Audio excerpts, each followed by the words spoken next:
You talk about modern-day players, you wonder if, like, the history matters to them. Does it weigh on them? After all, for a lot of these players, that 20 years isn't their career. It's not their necessarily responsibility. But you could tell, like, not just from the conga line, from all the reactions, the emotional post-match interviews, that history was weighing on this specific group of guys. Well, the problem is that they are reminded of it wherever they go. And, we do that as journalists, as broadcasters. So there is this weight of history. And, to be honest, when Scotland were in this situation of knowing that it was going to come down to, well, Israel, first of all, and then either Serbia or Norway, there's no Scot who honestly could have said, yeah, I think, we'll beat maybe Israel, but, Serbia or Norway, probably not. Erling Haaland on one side, Serbia with players like Filip Kostic and Milinkovic-Savic and Dusan Tadic. I mean, a high technical level, but as Craig said, they didn't show it.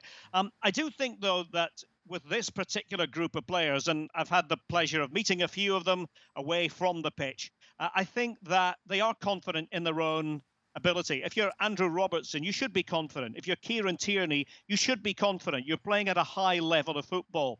And I think with that confidence comes a moving away from this feeling that, we're not good enough.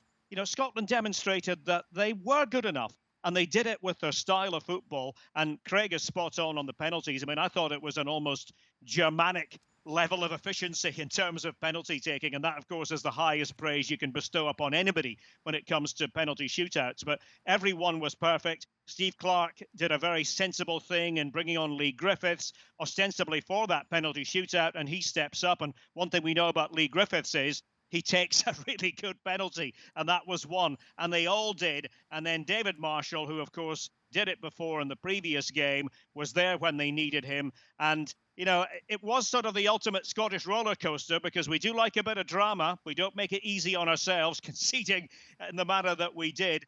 But then to be able to do it that way is something we'll never forget. All's well. Sebi, go ahead.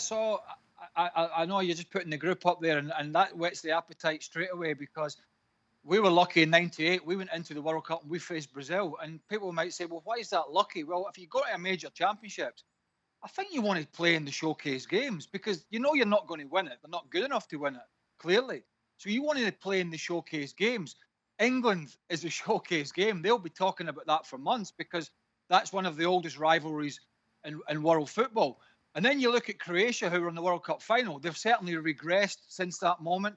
And the Czech Republic, Scotland have beaten twice recently, albeit one of them was a COVID-stricken Czech side. But one of the things I wanted to point out was I saw a couple of 2 or 3 Scottish journalists about 4 or 5 months ago having a inverted comma debate about if Steve Clarke wants to play a back four, then Robertson or Tierney is going to have to miss out. One of them might have to stay on the bench. And I'm like, no, when you have 2 players of this quality, you got to find a way to shoehorn them into the team. You got to find a system, and that's what Stevie Clarke did.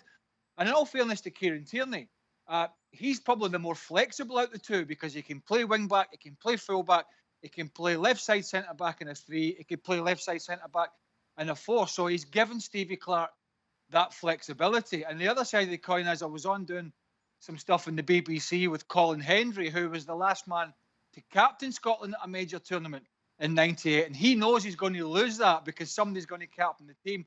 I'm probably going to lose my last man to score at a major championships because they're probably going to score a goal. But if one of the Scotland lads wants to help me out and get themselves sent off, then I won't be the last man to be sent off at a major championships. Please, somebody just help me out here.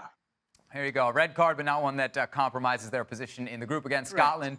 Going into Group D, where they'll face off against England, Croatia, and the Czech Republic. That England match, June 18th at Wembley. Should be a tasty fixture. Mark your calendars. Well, thank you very much for watching ESPN on YouTube. For more sports highlights and analysis, be sure to download the ESPN app. And for live streaming, premium content, and let's not forget as well, ESPN FC 7 days a week. Subscribe to ESPN+.